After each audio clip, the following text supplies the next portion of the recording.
Hello guys! Ituturo ko kayo ngayon sa aming apartment dito sa Japan. Kaya tutuklaran. Pagpasok mo pa lang ay eto na ang aming genkan. May shoe cabinet at charger para sa battery ng aming bike.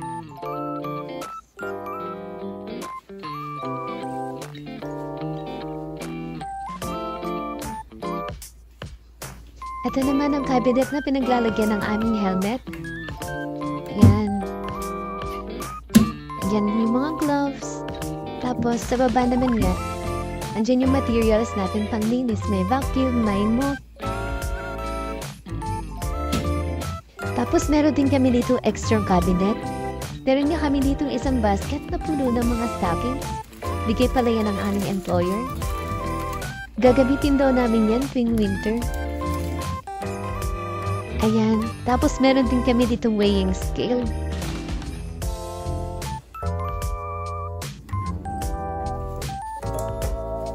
Pasok naman niya tayo sa aming kitchen.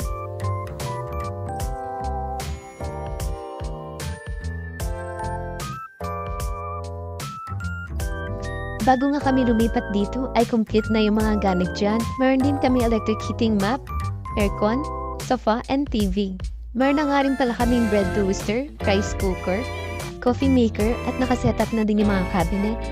Meron pa kaming oven toaster. Pare, di ba? Sabi nga nila, mahal na mahal daw kami ng employer namin.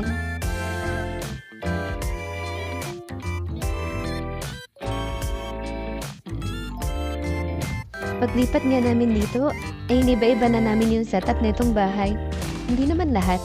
Paglipat nga pala namin dito ay binigyan kami ng employer namin ng 10 kilos of rice, 3 kilos ng beef, at saka iba't ibang stocks like noodles, mga ingredients ng pangluto, mantika, toyo, ganun. Ayan, ito yung lutuan naman namin. Pwede ka nang mag-grill dyan. Magaya ng utensils. Complete set na din ng kitchenware. Saan ka pa? Meron nga din kaming dalawang ref. Yung isa ay hindi namin ginagamit kasi nga sayang yung kuryente. Bali yung isa, pinaghahati-hatian na lang namin yung space. Ayan. Lagayin ng gulay. Ingredients. Ice. At dito nga yung mga frozen stocks namin like meat. Sa una, ginagamit namin itong isang ref. Kaso nga, ang mahal ng kuryente dito sa Japan guys. Kaya kailangan din natin magtipid. Nasa taas naman niya ang microwave oven. Pasensya na nga talaga kayo guys at makalat yung bahay namin. Salit-salitan nga lang kami maglinis ng bahay na to once a week. Kasi minsan, busy na rin sa work, wala na rin time. Tapos pagod pa. Silipin naman natin ngayon ang aming shower area, lavatory, at toilet. Nandito na rin nga ang aming laundry area. Binigyan na nga rin kami ng hair blower.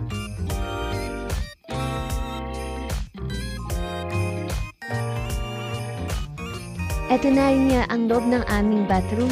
Meron na rin nga kaming mini bathtub. Kaso bihira sa bihira lang kami magbabad dyan. Silipin naman natin ngayon ang aming toilet. At meron nga ding sliding window sa taas. Open mo lang yan kung gusto mong magkalat ng amoy sa mga kapitbahay. Sure lang. I-press mo nga lang yung button na yan kung saan mo gusto mag-direct yung bidet. Kung nag-peek ka or poops, alam niyo ba sa Japan, kahit saan ka magpunta, mapa-public places man, ganito talaga yung bidet ng toilet nila. Room ko na nga yan. At nasa taas naman, yung room ng dalawa kong kasama. Sa second floor sila, ako lang yung nasa baba. Mas gusto ko nga sa baba. Kung gusto ko nga mag-toilet or mag-kitchen, paglabas ko nga lang ng kwarto ko, ay andyan na. Pasensya nga kayo at makalat yung room ko. Yung Sunday pa ba naman ako nang ginis ng room? Ito nga pala yung welcome board na bigay sa akin ng mga ka-work ko bago ako mag-start ng trabaho.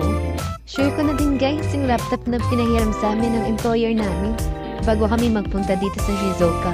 Kaming tatlo nga ay meron yan. May iPhone SE na din with free 5GB internet monthly. Nag-install na rin sila ng tigi-isang heater sa kanya-kanya naming room. Ang bait talaga, di ba? Lahat ng yan ay nakaset up na nga pala bago kami dumating dito. Kaya hindi gaya sa iba na kailangan pa namin bumili ng mga gamit namin para sa bahay. Kaya laking pasasalamat talaga namin sa employer namin.